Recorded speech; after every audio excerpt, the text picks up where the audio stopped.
दोस्तों, ये छोटा सा परिंदा हाउस स्पैरो कहलाता है, जो कि आम तौर पर हमें देहाती इलाकों के अंदर सबसे ज्यादा देखने को मिलती थी। लेकिन अब ऐसा क्या हुआ कि अचानक से ये दिखना बंद हो गई। मार्च 2011 में एक्सप्रेस ट्रिब्यून के अंदर एक रिपोर्ट पब्लिश की गई, जिसके मुताबिक खास तौर पर साउथ एशिया के मुल्कों इंडिया, पाकिस्तान, बांग्लादेश के शहरों के अंदर इनकी आबादी लगभग खत्म होने के करीब है।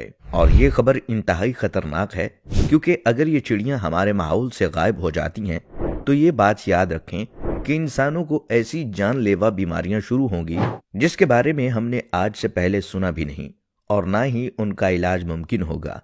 लेकिन कैसे, आइए जानते हैं। देखें, आज बहुत सारे फैक्टर्स ऐसे हैं जो कि सिर्फ इन हाउस स्पायरोज को नहीं बल्कि कई लोकल परिंदों के नस्ल को एक एक करके खत्म कर रहे हैं। सिर्फ कराची शहर के अंदर इनकी पॉपुलेशन तकरीबन 80% तक गिर चुकी है। बिल्कुल यही हाल भारत के अंदर भी है, और वहां पर भी इनकी पॉपुलेशन 80% तक गिर चुकी है। 1958 में चाइना के लीडर माओ ने एक ऐसी गलती की थी जिसकी वजह से 4.5 करोड़ लोगों को अपनी जान देना पड़ी।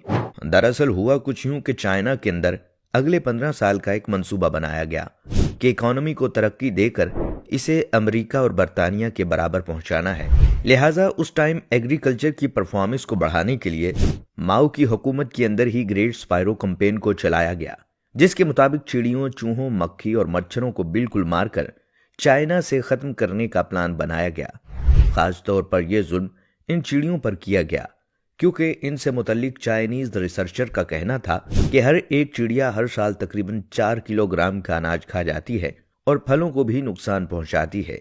क्योंकि ये चिड़ियां करोड़ों की तादाद में मौजूद हैं, तो हम इस खाने को बचाकर अपने लोगों के लिए इस्तेमाल कर सकते हैं। लिहाजा इस कैंपेन की बहुत ज्यादा प्रमोशन की गई। इसके लिए बाकायदा एक फोर्स कायम की गई। चाइना के लोगों को मोटिवेट किया गया और पूरे चाइना के अंदर करोड़ों चिड़ियों को मार दिया गया।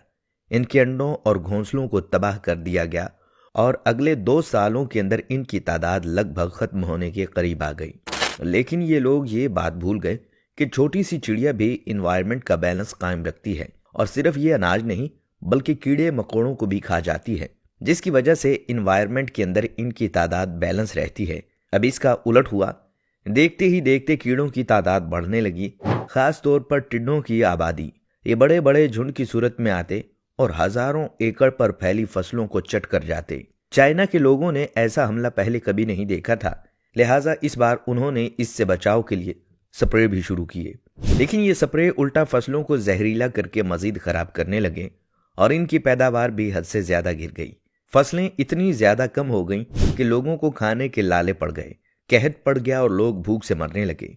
इतनी बुरी हालत हो गई कि लोग सिर्फ मट्टी खाकर गुजारा करने लगे। आखिरकार माओ ने तंग आकर 1960 के अंदर यह प्रोग्राम बंद कर दिया, लेकिन अब तक बहुत देर हो चुकी थी। 1958 से 1961 तक तकरीबन भूख की वजह से 4.5 करोड़ लोग मारे गए, और इसके पीछे सिर्फ और सिर्फ एक छोटी सी गलती थी, और वो ये थी कि परिंदों को मार देना। और इस वक्त बिल्कुल यही हालत हमारे मुल्क की होने वाली है। एक अहम वजह के दरख्तों की कटाई की वजह से होने वाले हर साल टेम्परेचर के अंदर इजाफे की वजह या फिर ग्लोबल वार्मिंग की वजह से ये छोटा सा परिंदा अब मजीद गर्मी और सर्दी को बर्दाश्त नहीं कर पा रहा। शदीद गर्मियों के अंदर लोगों ने अपनी छतों पर पानी तक रखना छोड़ दिया है, जिसकी वजह से ये छोटा सा परिंदा भूख और प्यास की वजह से दम तोड़ रहा है। लेकिन अफसोस कि आज इस बारे में किसी को भी कोई फिक्र नहीं है। बाकी आप इस बारे में क्या सोचते हैं, अपनी कीमती राय का इजहार कमेंट सेक्शन में जरूर कीजिएगा।